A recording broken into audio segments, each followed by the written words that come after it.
राधे राधे, जय श्री कृष्ण। आज आप लोगों के सम्मुख हिंदी माध्यम से एक ऐसी औषधीय वनस्पति के बारे में बताने वाला हूँ जो बहुत ही हमारे देश में मोस्टली रूरल एरिया में बहुत ही पॉपुलर है। बिना किसी प्रयास के खेती करने वाले जो ज़मीन है उसके मेड़ पर, खेत में, बिना किसी प्रयास के प्रकृति ने मानव को मुफ्त में ये औषधि दिया है। औषधीय गुण है इसमें, इस वनस्पति में अत्यधिक औषधीय गुण है। और ये आज के ज़माने में एलोपैथिक इलाज के कारण हमारी जो मूल्यवान धरोहर है, औषधीय गुण वाली जो वनस्पतियां हैं, धीरे धीरे इनका लोप हो रहा है, जानने वाले कम हैं। और मुझे जो ये ज्ञान मिला है ये मुझे मेरे पिता के द्वारा, वो आयुर्वेद रत्न थे, अभी नहीं है, तो उनके संसर्ग में मुझे बहुत सी वनस्पतियों का, ऐसा औषधि वनस्पतियों का ज्ञान मिला है। वो प्रयोग भी करते थे अपने रोगियों पर और बड़ा अच्छा उनका नाम भी था। तो जो मुझे उनसे ज्ञान प्राप्त है वही मैं आप लोगों के सामने शेयर कर रहा हूँ।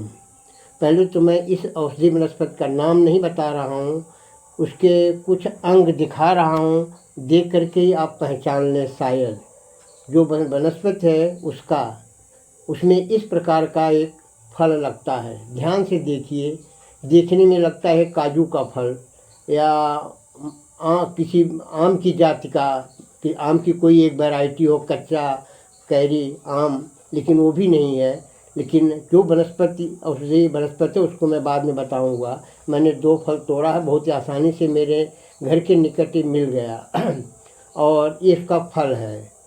ग्रुप में आता, 2-2, 3-3 ऐसे फलों का झुंड रहता है, ग्रुप रहता है गुच्छे में। और इस वनस्पति का पुष्प इस तरह से, ये भी गुच्छे में, देखने में लग रहा है जैसे बेला का फूल हो। हाँ, बेला में महकने वाले बेला का फूल।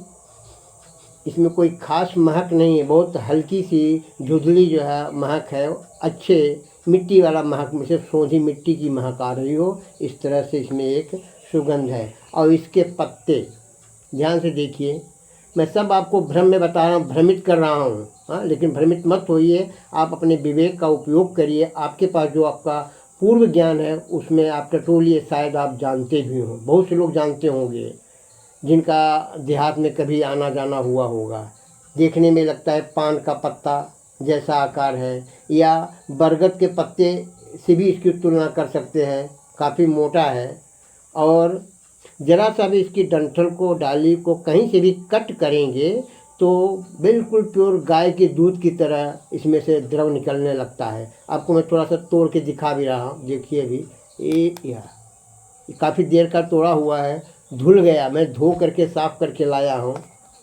इसका अभी दूध नहीं निकल रहा है, लेकिन जब मैंने तोड़ा था इसके शाखा पेड़ पौधे से, तो इसमें तुरंत दूध निकल रहा था। और उसके ऊपर एक हल्का पाउडर का डस्ट जैसा फैला हुआ था, उसको मैंने धो के साफ़ करके आपके सामने दिखा रहा हूँ। तो इतनी तो चर्चा मैंने कर लिया है। इस औषधि वनस्पति का पुष्प भी दिखाया, इसका फल भी दिखाया। 2 फल तोड़ा था मैंने, काजू जैसा लग रहा है, बेला की फूल की तरह, और इसकी पत्ती, एक ही पत्ती तोड़ा हूँ। अब आ जाता हूँ इसका नाम क्या है। बहुत से लोगों ने इतना बताने के बाद अनुमान लगा लिया होगा। देहात में इसको मदार कहते हैं, मदार, मदार कहते हैं, MADAR। और संस्कृत भाषा में इसको आर्क। ये बहुत ही उपयोगी है। इसका अंग प्रत्येक अंग, जड़, तना, डंठल, पत्ती, फल, फूल, जो भी औषधि वनस्पति होती है उसके सर्वांग जो है अंग, सभी अंग दवा में उपयोग में लाए जाते हैं। दक्षिण भारत में बहुत मेरे बचपन में एक कंपनी मैंने सुना था, डीसेन कंपनी, वो इन सब औषधियों को, इन वनस्पतियों से अपना वो औषधि बनाते थे, पेन किलर, दर्दनाशक। अब मुझे ज्ञान मिला अपने पिता के द्वारा, या उनके पास जो किताबें थीं, आयुर्वेद की, माधव निदान, औषधि वनस्पतियाँ, धन्वंतर नाम की एक मैगजीन आती थी आज से 20-25 साल पहले, अभी मुझे नहीं मालूम। उन सब में ऐसा एक विशेषांक आता था, मैंने एक विशेषांक पढ़ा था, औषधि वनस्पति। उसमें इस मदार के बारे में, आर्क के बारे में बड़े ही विस्तार से बताया गया था। तो आइए संक्षेप में मैं अब इतना भूमिका बांधने के बाद इसके गुण के बारे में बताऊं, नहीं तो आप सोचेंगे कि बस बकवास किए जा रहे हैं। तो ये पत्ता, आँख में दर्द होता है, पीलापन आ जाता है गर्मी के दिनों में, तो इसके दूध को भी आँख के काजल की तरह लगाते हैं।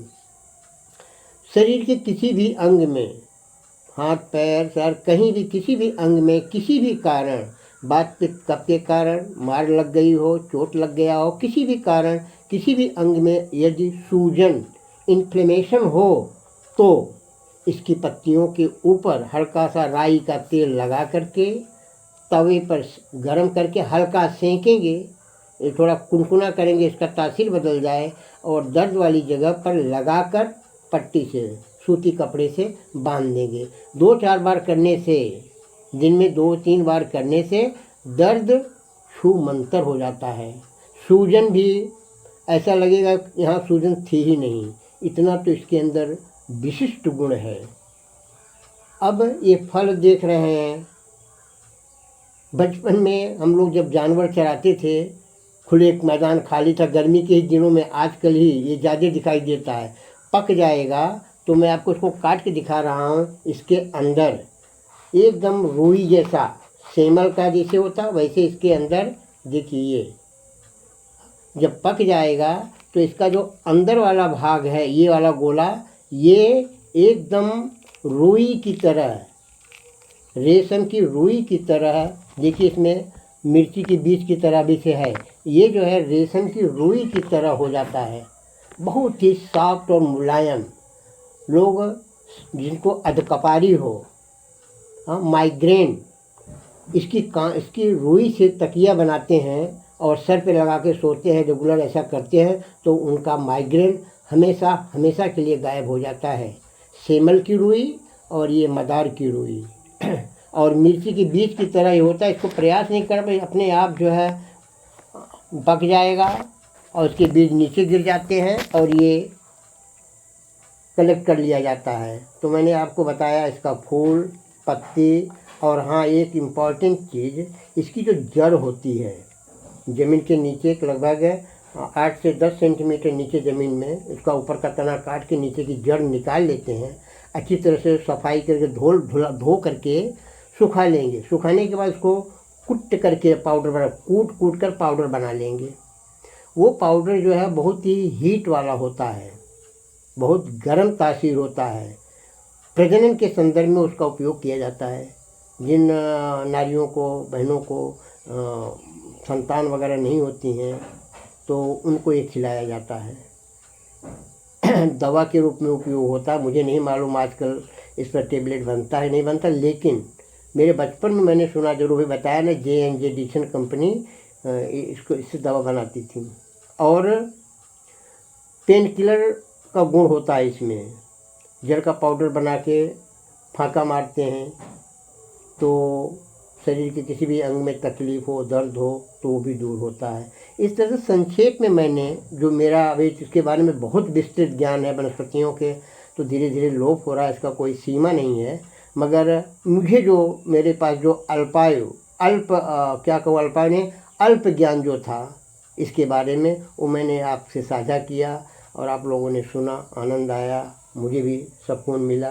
राधे राधे, जय श्री कृष्ण, जय धन्वंतर, जय आयुर्वेद। अंत में, लास्ट में फिर आपको एक बार ये मैंगो जैसा कच्चा फ्रूट नहीं, मदार, आर्क का फल, ये इसका कटा हुआ भाग, नींबू जैसा देख रहे हैं, आगे से कटा हुआ भाग है, बीच में ये आजू बाजू इसका एकदम जाल जैसा बिछा हुआ है, और ये इसका पत्ता देखने में पान जैसा, लेकिन गरम करके सूजन वाले भाग पर सेकाई करने से आराम। अंत में जय श्री कृष्ण।